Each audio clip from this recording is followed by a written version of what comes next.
Is this a 42-inch low profile? No, it is not.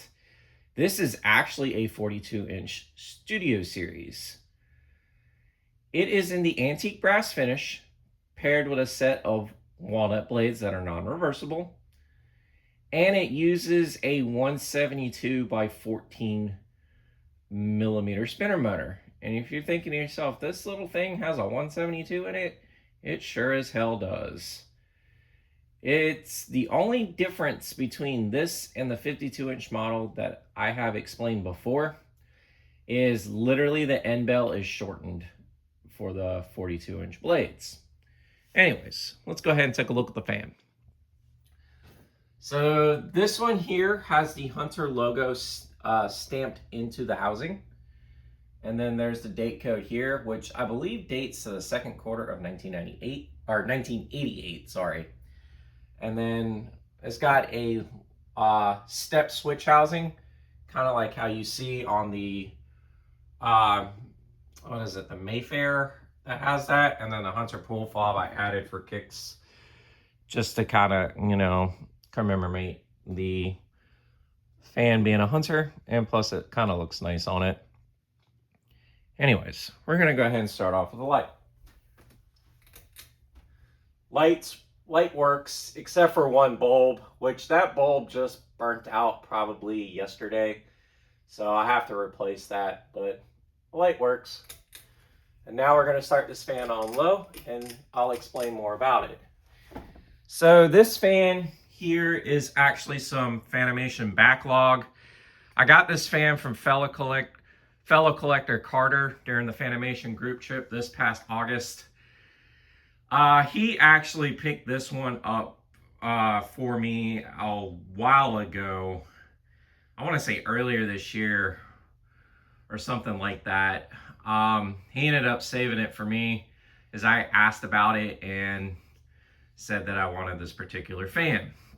So Carter, if you are seeing this, man, I appreciate this. Like, this thing is really cool.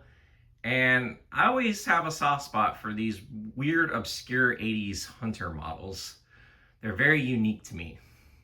So, and I'm glad I get to enjoy this one, as this is the second 42-inch studio series I actually own. The other one is in an antique white finish that I got from a restore way down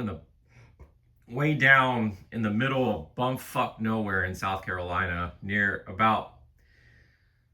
probably about 45 minutes northwest of Florence. It is a tiny town called Che-Ra, but I explained that in the last video about that particular unit. But these fans are pretty obscure models. You don't see a lot of these. They're really unique, as basically they are a low profile but with a down rod attached to it. But if they didn't have the down rod, all this is a low profile. Like the exact same thing. I think the only difference is I don't recall if the low profiles during this time had a step switch housing. I think that might be the only difference, because I know they had elongated switch housing for quite some time on the low profile until they switched to the 90s version. But these are cool little fans, and they are pretty powerful for their size as well too. Anyways, we're going to go ahead and go to medium and see what this fan does. Excuse me. So already on medium, we're cruising pretty good. Got a little bit of wobble to it, but nothing too bad.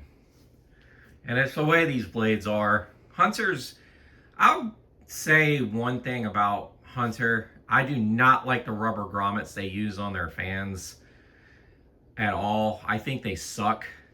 And they don't like to stay in one constant piece for a long time either. Excuse me. But this one is a pretty solid performer, as the other one I have is really solid too. And that was like the second fan I had permanently installed here for a little bit. So you can go back in the videos and watch that if you've at your own risk whenever you please. Now, we're going to go ahead and crank this fan to full blast and see what this fan does.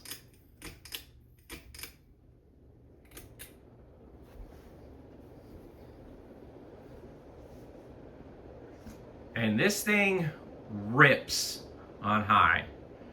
It doesn't look like it in the video, but this thing flies. Like these are powerful little fans.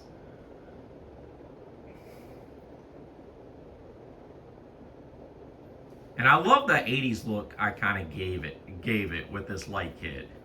Because when I originally got this fan, it had like a 3-foot long down rod and no light at all on this thing. But this light kit I added. I got it from my local restore for probably like $5. And I originally was going to use it on a Fasco 3rd generation Charleston that I have in antique brass. But I ended up using it on this, and honestly, it turned out really good. Kind of gives you like an 80s grandma kitchen vibe with that. And you can see how fast this thing is actually going, but the camera doesn't do it justice. But it's pretty cool, honestly.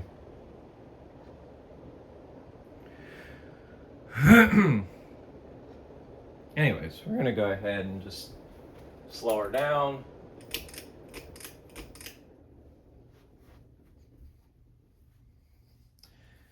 And this, other than a little bit of the droopy of the blades, which like I said is common with the grommets that Hunter used in this time, fan's in excellent condition. And it's a great performer. Hunter didn't disappoint with this one. And it's definitely one of my favorite variations of the Studio series from the 80s.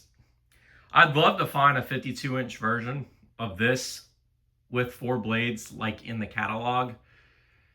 And I have yet to see one of those exist, but I know they do. Or one of the ones that look like the Studio series. I have seen those, but I have, back in 2020 was the last time I ever seen one, and I regret not picking it up to this very day because it was in the obscure brown finish, which you don't see. So that was a big L on my part, but it is what it is. It was a hard time for me back then, and I was in a situation where I couldn't really pick up fans.